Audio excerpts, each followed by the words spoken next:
Bienvenidos a un nuevo encuentro de Hablemos de Cooperativas, un movimiento social y una empresa que todos debemos conocer. Con el saludo fraterno y cordial de nuestro conductor, el licenciado George, para todos ustedes que están compartiendo con nosotros estos conocimientos socialmente relevantes. Y hoy, colega, traemos a un invitado especial a que compartan con nosotros nuestras vivencias de docentes del interior. Así es. ¿Cómo está el profesor Julio Ortiz? Su saludo, por favor. Un gusto, el agradecimiento por invitarnos, con deseos de charlar, de participar, de recordar épocas de transitar por las aulas del interior de la provincia, en este afán formativo dentro de la niñez formoseña, ¿no? Y en este contexto, la colega es la que tiene esa historia, esa rica historia de ustedes, educadores formoseños que transitaron las aulas del interior de la provincia. También acá el amigo que hoy está con nosotros tiene varios años ya dentro de las aulas formoseñas como educador formoseño. Nosotros generalizamos, decimos educador porque ustedes son educadores en todo momento y en todo lugar. Eso es el eslogan que tienen y por lo tanto acá la colega... Vamos a presentarle entonces a nuestra audiencia. ¿Quién es el señor, el profesor Julio Ortiz? Docente investigador, 37 años al servicio de la docencia formoseña, es gremialista, también fue en su momento socio fundador de un gremio docente, especialista en legislación escolar y hoy es un historiador investigador y prologuista de un trabajo que ha hecho nuestro conductor, el licenciado George, sobre la historiografía de la educación cooperativa en Formosa. Profesor Julio Ortiz, cuéntenos un poquito su experiencia como docente y como historiador para toda nuestra teleaudiencia. Pero cómo no, la carrera docente ha sido bastante dilatada. Hemos comenzado personalmente, los primeros pasos en la docencia lo di en la provincia natal. Yo soy oriundo de Córdoba. En aquel tiempo nos recibíamos, apenas cumplíamos 18 años, y trabajé en dos zonas de la provincia de Córdoba totalmente distintas, ¿no?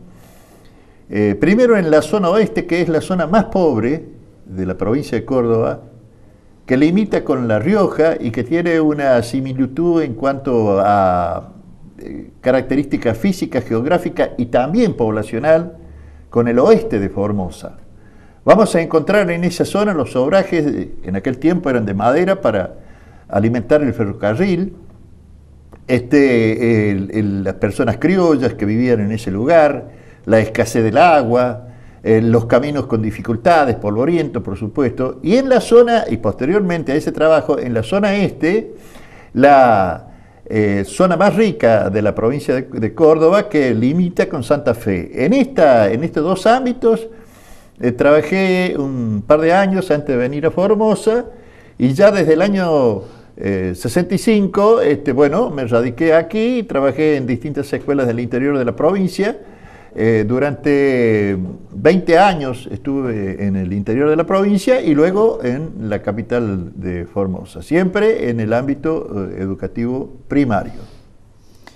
Y aquí en Formosa, en las escuelas, ¿cómo ve usted al docente rural? Cambió mucho de aquellos tiempos a hoy, los alumnos, la enseñanza mismo, ¿cómo la ve usted? ¿Cómo vivió usted toda esa época? Mire, efectivamente hay unos cambios significativos que voy a tratar de explicar desde mi punto de vista cuáles son los motivos por ese cambio. Pero quiero hacer una visión rápida sobre dos lugares que trabajé aquí en la provincia de Formosa. En la zona sur, contra el río Bermejo, en un lugar que se llamaba por entonces, o se la conocía por entonces como Colonia Perín, ahora Subteniente Perín. En aquel tiempo era solo la escuela y las chacras a la orilla, no había institución, no había no había policía, no había municipalidad, no había más instituciones fuertes que la escuela. en donde la agricultura en pequeña escala estaba a cargo principalmente de ciudadanos de origen paraguayos, pero que habían transitado con anterioridad en la provincia del Chaco. Había mucha gente ahí que eran paraguayos, pero venían de algunas experiencias en el Chaco. Se habían radicado en Formosa porque le brindaba mejores tierras ahí. Y después de ese tránsito por el subteniente Perín, estuve en la zona de Fortín Lugones, un poco más al fondo, más allá, entre Lugones y Salazar, y en donde la población era totalmente criolla y tenía algún vínculo, pero era muy escaso con la población paraguaya que estaba cerca ahí, ¿no? ¿Por qué hago estas dos menciones? Porque el alumnado era totalmente distinto, eran como si estuviésemos en dos provincias distintas. Allá no se hablaba en guaraní en la zona de Lugones. Cuando a uno le decían vamos a ir a un baile, uno se encontraba, estoy hablando de fines de la década del 60, uno se encontraba con los músicos, que era una persona que tocaba el violín, otra persona que tocaba el bombo y circunstancialmente alguno que tocaba la guitarra. Pero violín y bombo, y 20 o 30 hombres en hilera aquí y 20 y 30 hombres en hilera, mujeres allá, y bailando samba, chacareras y gato en el medio de la tierra, ¿no? Estos eran los bailes que había ahí. Y mientras tanto, allá en Perín, el chamamé, la polca, por la propia costumbre guaranítica que había ahí. Ahora, todo esto ha cambiado. ¿Por qué ha cambiado? Se mantienen algunos rasgos, por supuesto. Yo creo que la que tuvo mucha incidencia en estos cambios ha sido la televisión. La televisión le presentó en cada uno de los hogares un mundo que por entonces era difícil conocer para el habitante de esos sitios, en donde tenía hasta dificultades para ir a la línea férrea porque no tenía caminos. Hay veces había que ir 2 días a caballo, a Pozo del Tigre o a Las Lomitas.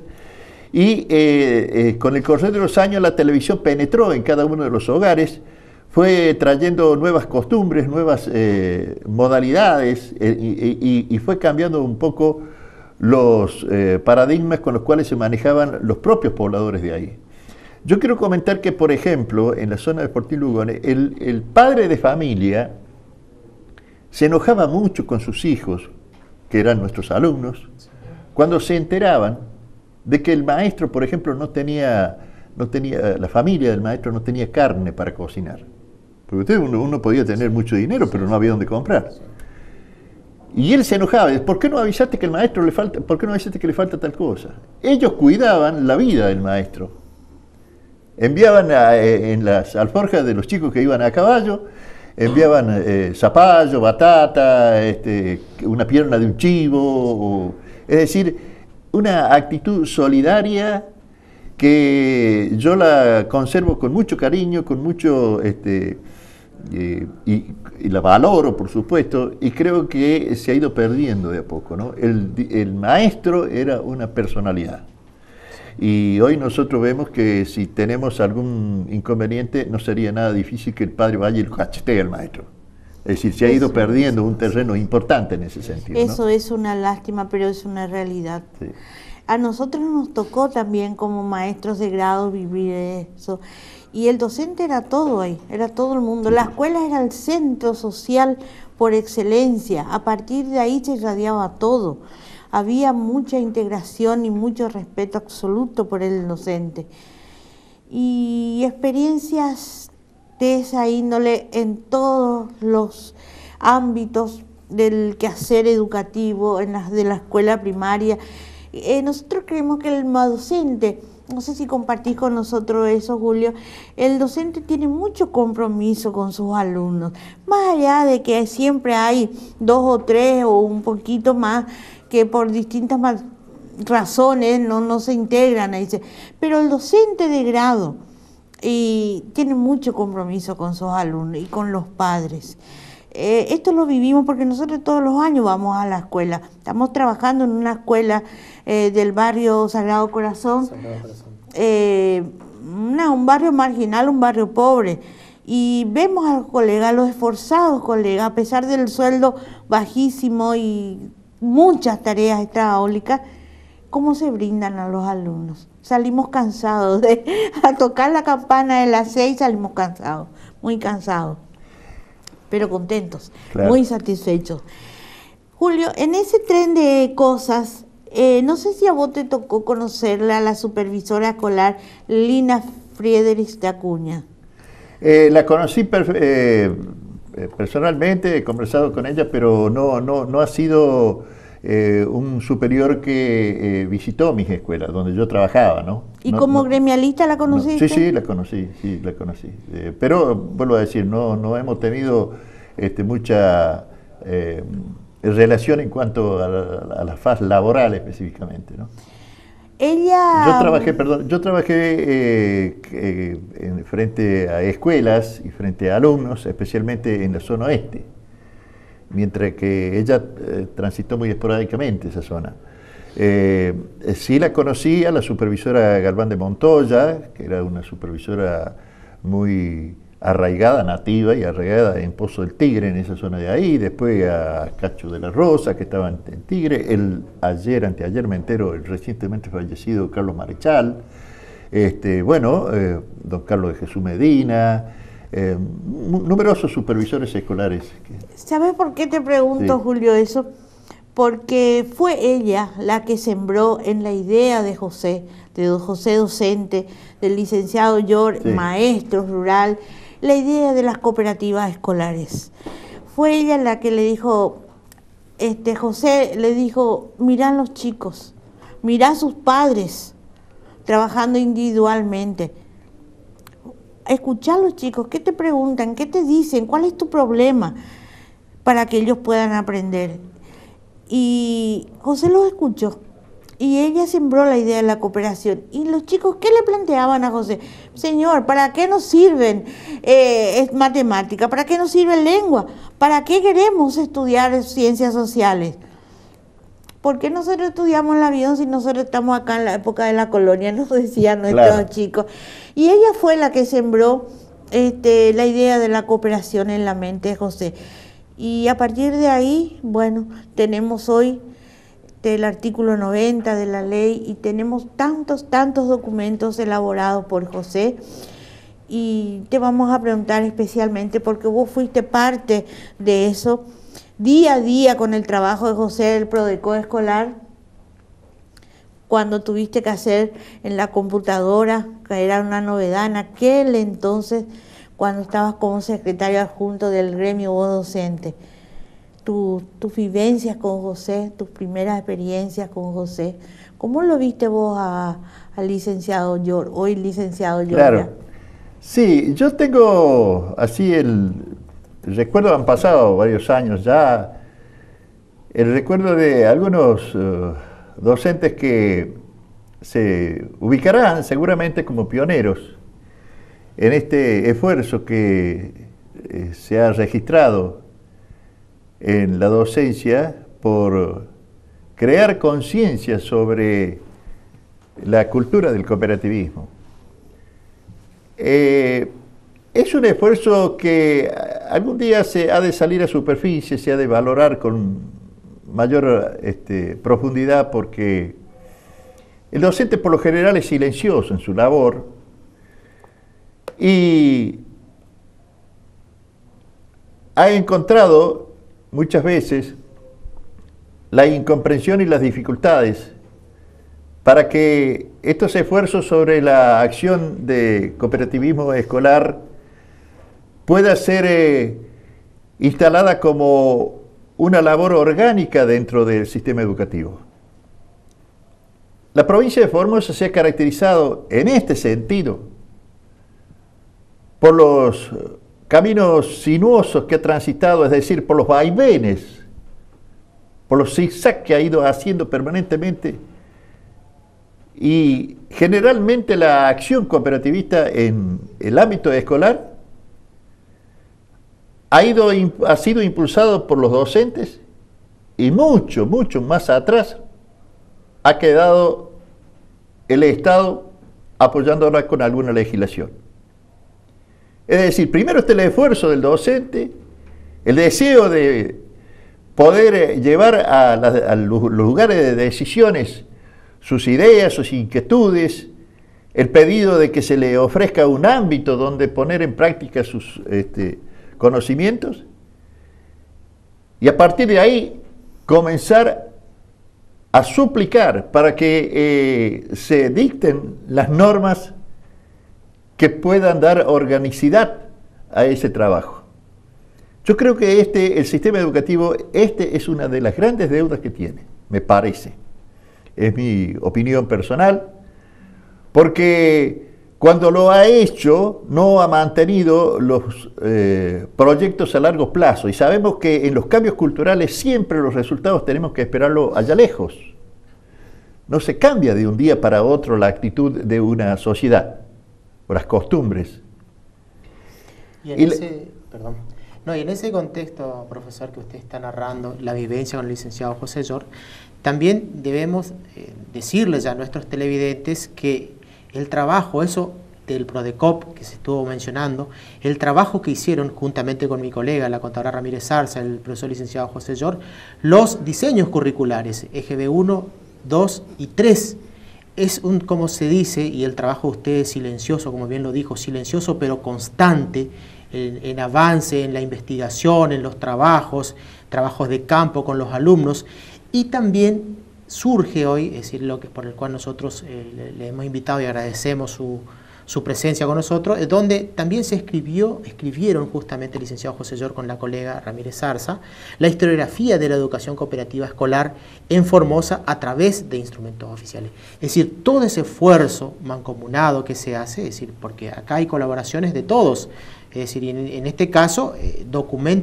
con documentos oficiales que datan de docentes que también transitaron como ustedes el camino de la docencia. Y en ese contexto se recopiló datos testimoniales en algunos casos, documentos en otros, es decir, habiendo resoluciones del Consejo General de Educación, del cual también usted fue parte, había formado parte de ese Consejo General de Educación. Así es que estos trabajos, estas valoraciones que ustedes hacen y el aporte que se hace para la comunidad también es justamente lo que nosotros hoy le traemos a todos los educandos, a todos los formoseños y a través de los formoseños, porque la educación es universal, no es solamente para un grupo, para un sector, es para todos. Y en ese contexto también, es decir, el diseño curricular hecho por los profesionales están diseminados en todo el país, o sea, sirvieron como fuente inclusive para que los docentes también tengan algo acerca de la educación específica, al cual nosotros venimos desarrollando, que es la educación cooperativa.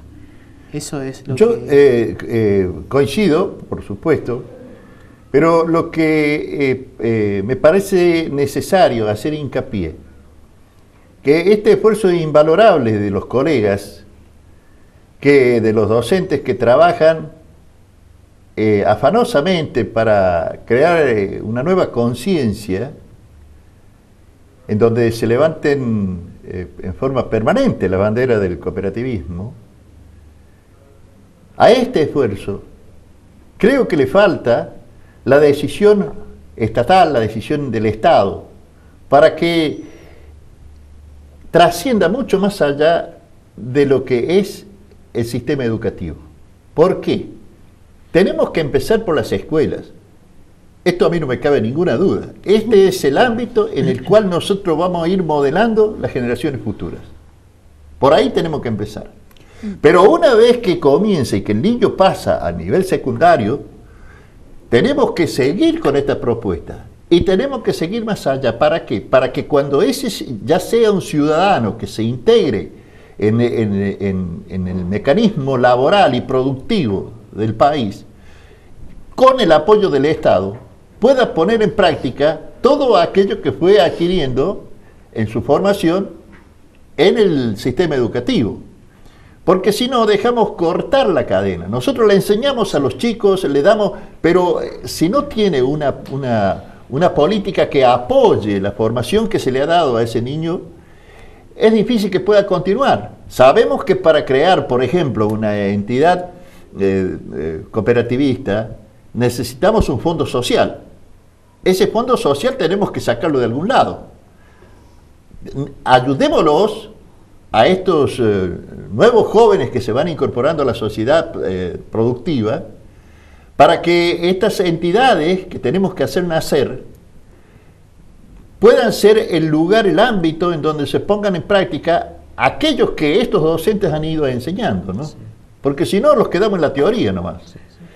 Por eso yo digo que el trabajo que hacen estos docentes, si no recibe el apoyo para que con posterioridad, cuando esos niños crezcan y puedan poner en práctica estas teorías de cooperativismo, va a quedar inconcluso. Y yo creo que ahí es donde está desertando el Estado. Interesantísimo lo que está exponiendo, pero acá el director nos pide una pausa y volvemos. Con todo gusto.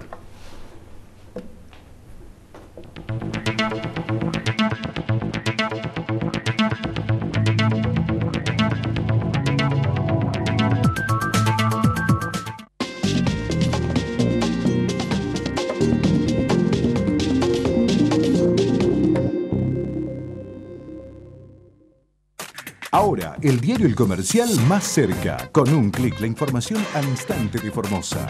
www.elcomercial.com.ar en un nuevo formato para brindar la noticia en el momento en que sucede. www.elcomercial.com.ar. Rumbos, la revista dominical de mayor cobertura en todo el país. Moda, turismo, recetas de cocina, entretenimientos, humor y horóscopo. Cada domingo con el diario El Comercial. Por casos así, asá y asó, es que Arnet desarrolló una aplicación para mejorar tu reputación online. Funciona así. Entras en arnet.com.ar, aceptás esta aplicación de Facebook y el sistema lanza posteos que levantan tu imagen online. De repente, Maru Botana elogia tu hamburguesa a la plancha y se dice que en tu tiempo libre creaste estos geniales stickers de familia que tanto embellecen los autos.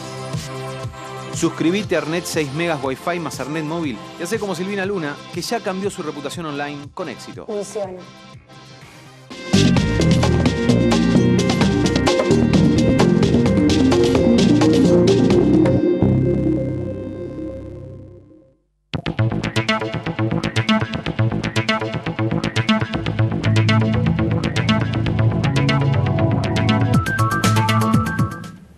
Volvemos con nuestro invitado del día de la fecha, el profesor Julio, que se prestó gentilmente a compartir con nosotros nuestra programación, colega. Claro, él fue partícipe de los primeros escritos del programa de Educación y Desarrollo Cooperativo Escolar, sí, ya muchos años cuando José se iba al gremio, sí, y todas las tardes en su momento de descanso, como gremialista, se ponían a elaborar los diseños.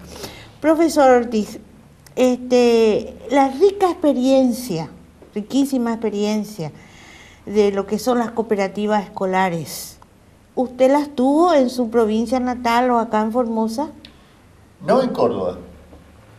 Aquí en Formosa, en forma muy precaria y, si se quiere, con una visión alejada de lo que realmente tiene que ser el cooperativismo. ¿Por qué? Porque venían, si se me permite el término para ser más gráfico, venían olas, venían circulares en donde decía hay que trabajar sobre esto. Y el docente por ahí se encontraba un poco huérfano de información y ignorando el camino a seguir para hacer lo que una hoja, una simple circular, le indicaba. Entonces se ponían en marcha especie de cooperativa, y digo especie porque se le llamaban cooperativas escolares, pero en realidad era un fondo que se colocaba ahí que manejaban los maestros. Y que pasaba a ser un simple kiosco en algunas oportunidades. Entonces, ese no es el sentido cooperativista que uno tiene que inculcarle en el alumno.